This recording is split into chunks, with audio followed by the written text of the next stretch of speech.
বাংলাদেশে বর্তমানে সচল কয়লা ভিত্তিক 6টি বিদ্যুৎ কেন্দ্রের মধ্যে শুধুমাত্র মাতার বাড়ি ছাড়া বাকি 5টি কেন্দ্রে লাইটার জাহাজের মাধ্যমে জ্বালানি হিসেবে ব্যবহৃত কয়লা সরবরাহ করা হয়। মাসে যার পরিমাণ অন্তত 8.5 লাখ মেট্রিক টন। আর চট্টগ্রাম বন্দর দিয়ে আমদানি করা এসব কয়লা নৌপথে বিদ্যুৎ কেন্দ্রে পৌঁছাতে 400 থেকে 420টি লাইটার জাহাজের প্রয়োজন। কিন্তু সাম্প্রতিক সময়ে ডিজেলের অভাবে বিদ্যুৎ কেন্দ্রে কয়লা সরবরাহ অনেকটা দুরূহ হয়ে পড়েছে।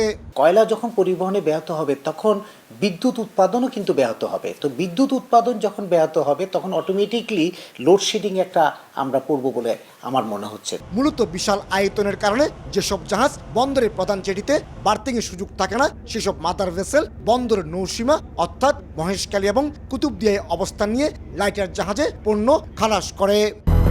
200-র বেশি সার্ভিস ও ফিচারে লেনদেনের সব বিকাশ অ্যাপে সম্ভব। চট্টগ্রাম বন্দর থেকে বিভিন্ন রুটে চলাচলকারী লাইটারের জাহাজ রয়েছে 1200-র কাছাকাছি। এর মাঝে বড় শিল্প গ্রুপগুলোর লাইটার জাহাজের সংখ্যা অন্তত 150। বাকি 1050টি জাহাজ জ্বালানি তেল, কয়লা সহ বিভিন্ন ধরনের পণ্য পরিবহন করছে।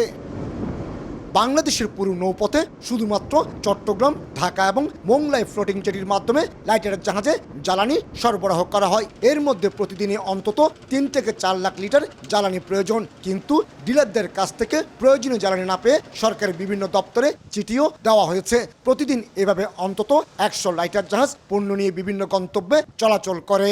পদ্মা মেঘনা যমুনার ডিলাররা আমাদেরকে বলতেছে ওরা পদ্মা মেঘনা যমুনা থেকে তেল পাচ্ছে না, বিদায় আপনাদেরকে আমরা তেল দিতে পারতেছি না। প্রতিদিন মনে করেন ওয়াটার সেলে যদি আপনার 100 জাত বরাদ্দ হয় 4 লাখ লিটার লাগে, হয়তো সেখানে আপনি 20,000 30,000 পাচ্ছেন।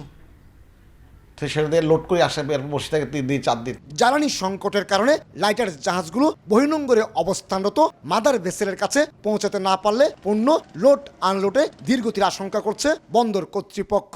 এক্ষেত্রে প্রয়োজনীয় জ্বালানি সরবরাহের অনুরোধ জানিয়ে চিঠি দেওয়া হয়েছে বিপিসিকে। বিপিসি কর্তৃপক্ষকে ইতিমধ্যে জানিয়েছি যাতে লাইটার জাহাজগুলো তাদের যদি কোনো জ্বালানি সংকট থাকে সেটা যেন তাদের চাহিদা অনুযায়ী দ্রুততম সময় তাদেরকে প্রোভাইড করা হয়। চট্টগ্রাম বন্দরে বর্তমানে 96টি জাহাজের অবস্থান রয়েছে। এর মধ্যে বহির্নোঙরে অবস্থানরত 78টি জাহাজের মধ্যে জেনারেল কার্গোবাহী 20টি, খাদ্যপণ্যবাহী 21টি, সিমেন্ট ক্লিংকারবাহী 22টি, চিনিবাহী 4টি এবং 6টি ওয়েল ট্যাঙ্কার রয়েছে। কমল দে, সময় সংবাদ, চট্টগ্রাম।